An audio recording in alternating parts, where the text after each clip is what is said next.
to the Modern Woman Warrior Show. My name is Louisa Kate. And I'm Amber Fight. We would like to welcome all of our warrior women. We are so glad you're back. Hello to everybody who's joining us for the first time. We're very glad you're here. This channel is created by women, for women, and is centered on all aspects of women's personal protection and self-defense. We wanted to start today by addressing one of the most persistent and dangerous misconceptions we run into as self-defense instructors. Some people have the idea that learning to be able to defend themselves is as simple as buying a handgun and putting it in their purse. They have the idea that somehow carrying that gun puts them inside a magic protective bubble where no one can hurt them and the attacker will magically be defeated.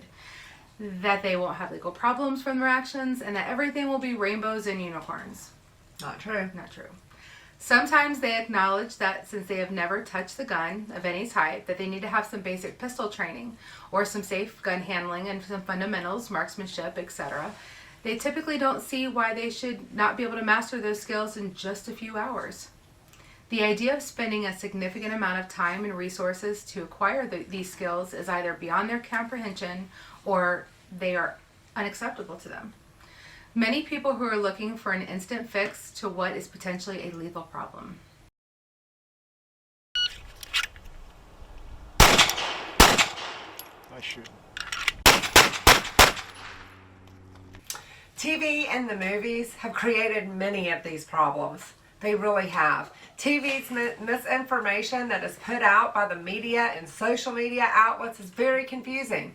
Views that are presented by both sides of the raging debates about people's rights to defend themselves, particularly where firearms are concerned, are extreme on both sides.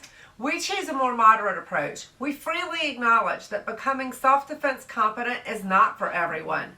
For example, if you are not concerned enough about your personal safety and the safety of your loved ones to be willing to do the significant work that you're going to have to do to develop those skills, then likely this is not the path for you, and that's okay.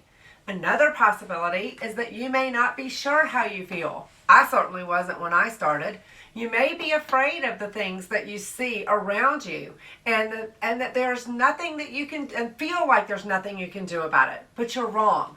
Finally, you may have decided that you need to do something to ensure the safety and security of you and your family, but if you don't have those skills developed somewhere like the military or somebody in your life who's going to show you those skills and share them with you, then you may have no idea where you should go, where to start, how you can acquire or master those critical self-defense skills.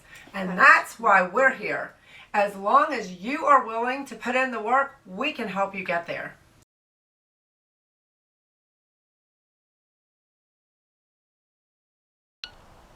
Good. Excellent. Shooter understand, of course, fire. Shooter ready. Stand by. Louisa is absolutely correct. If you want to become defensively competent, this is the right place for you. If you are not sure you are capable of it, this is the right place for you. But understand, it's going to take some dedication on your part. Now, it might sound like we are trying to talk you out of joining us on this quest.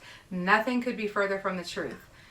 Actually, we would love to have you join us, but we want you to do it based on the facts, not on wishes or daydreams. This is a quest. This quest is a lot of hard work, and like many things, the more you put in, the more you will get to take out. Let's take a look at a couple modern woman warriors in the making. Angelita and Karen, both women are competent pistol shooters. They have both taken some classes and continue to train. The types of exercises that we're getting ready to show you that Angelita and Karen are doing should never be attempted by anyone who is not an experienced shooter. They should be done only under the supervision of an experienced certified instructor with a certified range safety officer overseeing the exercises. As you can see, neither Angelita nor Karen is a new shooter. Both have somewhat better than average pistol skills. Let's watch as Angelita works on a basic self-defense drill. This drill simulates an attack on the street from 15 feet away. Let's see how Angelita does. Shooter ready? Stand by. We ran this exercise multiple times. On the beep, Angelita reacts to the simulated attack and pulls the pistol and engages the attacker. During the exercise, Angelita's average time to pull the pistol and fire was 2 seconds. Keep in mind, Angelita knew what was about to happen, so she was anticipating the attack. She also was not forced to clear and cover a garment to present the pistol. The only instructions Angelita received was to draw as quickly as possible while hitting the target center mass. The problem? In 2 seconds, an average person can cover 30 feet or more. The other problem is that most attackers are not going to give you 15 feet of warning, let alone 30 feet. They are going to get as close to you as possible before tipping their hand. As good a shooter as Angelita is, even with 30 feet of warning and her military training, she would be hard-pressed to get a shot off. If the attacker was using an edged weapon, she would almost certainly get cut by the knife. If the attack came from 15 feet, it is doubtful that she would have gotten the pistol into the fight at all.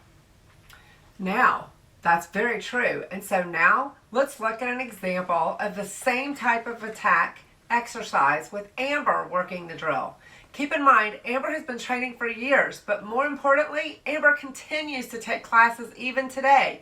But then, she practices in between those classes in order to keep her skills sharp. Amber is again at 15 feet from the attacker. The beep simulates the movement and she realizes she is being attacked. She gets the gun down and drawn and fired at an average rate of 1.08 seconds with a best time of 0.99 seconds. That's a full second faster than Angelita. That's 1 second is huge. But even more importantly, Amber moves backwards at a 45-degree angle, which gets her off of the line of attack, buying her time and distance by making the attacker react to her movement. All the while, she is pouring 9mm fire onto the attacker's center mass. Please note that all of Amber's rounds hit center mass with every shot, and many of those shots are in a group that you could cover with a silver dollar. Thanks, Louisa. The exercise was a lot of fun. But it makes me realize that even moving off the line of attack, there would probably be physical contact between me and the attacker. Now, let's look at a slightly different scenario. In this case, Karen, who is also an experienced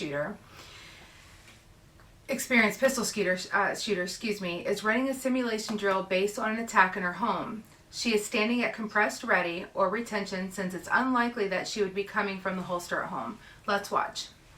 Shooter ready? Yes. Stand by. Good. Excellent. That was interesting. Karen's average time to first shot was 1.35 seconds. Like Angelita, the only direction that Karen received was to go as fast as she could and still hit center mass. She was able to get her shots off a little more than 0.6 of a second faster than Angelita because she was not coming from a holster. The problem is the same as Angelita's. In 1.35 seconds, her in-home attacker could rush her from 15 or 20 feet and smother her attempt to shoot. The problem is not quite so acute as it was with an attacker on the street, and that Karen encounters her attacker in her house, and so therefore he will not be able to get closer to her because his intentions were made clear when he entered the house, whereas the other attacker that's outside may not have made his intentions clear until he was much closer. The gun itself would likely be no good for self-defense if this is the only weapon that somebody like Karen brings to a fight. Now let me be really clear here. We are not finding fault with either Angelita or Karen. They are both wonderful women and competent shooters. The problem again is one of perception. Being a competent pistol shooter does not equate to being defensively competent. Let's watch Louisa and see how she performs in a similar yet somewhat more challenging scenario. We are replicating the attack scenario that either Angelita or Karen could have faced, but in this case, the attacker has closed the gap on Louisa to contact distance. Louisa's left or non-shooting hand is holding the attacker off. She is shielding the gun from the attacker's grasp. The extreme angle of her shooting elbow does two things. One, it keeps the muzzle on center mass of the attacker's torso without Louisa compromising her ability to stay on her feet if the attacker continues to bull rush her. Two, it keeps the gun close to her body while allowing her to make sure she does not muzzle herself. It also gives the attacker very little exposed pistol to grab. Notice the pistol is canted slightly to prevent the slide from striking her body and stalling the gun. The downward angle of the muzzle will cause the round to strike low center mass with a good chance of breaking the attacker's pelvis. A badly shattered pelvis will stop even the most determined attacker. Once she has fired the shots, she retreats at a 45-degree angle and continues to put fire on the target, simulating an attacker who has continued the attack. Again, in Louisa's case, every shot fired hit center mass. Nice job, Louisa. Thanks, Amber. But I want to reiterate that both of the exercises that we have just done should not be attempted by anyone other than a highly trained pistol shooter, and then only with a competent, certified instructor under the supervision of a certified range safety officer. These exercises were demonstrations, not how-tos. I cannot agree more. So what should our women warriors take away be from these exercises? Well, first and foremost, that being a competent pistol shooter at the range in both safety and accuracy does not make you a competent to defend yourself or your family from a violent attack. For you to become truly a modern woman warrior, you must train. Must train. Click on subscribe and we will help you get there. There is no time like the present. We know you can do it. Join us on the quest. And Angelita and Karen, please keep us updated on your training progress and give us regular updates on your times as they become faster. We know you can do it. And thank you, warriors, for joining us on the quest today. Feel free to make comments, ask questions below, hit the subscribe button, and we'll see you next week on Tuesday. Bye-bye. Bye, guys.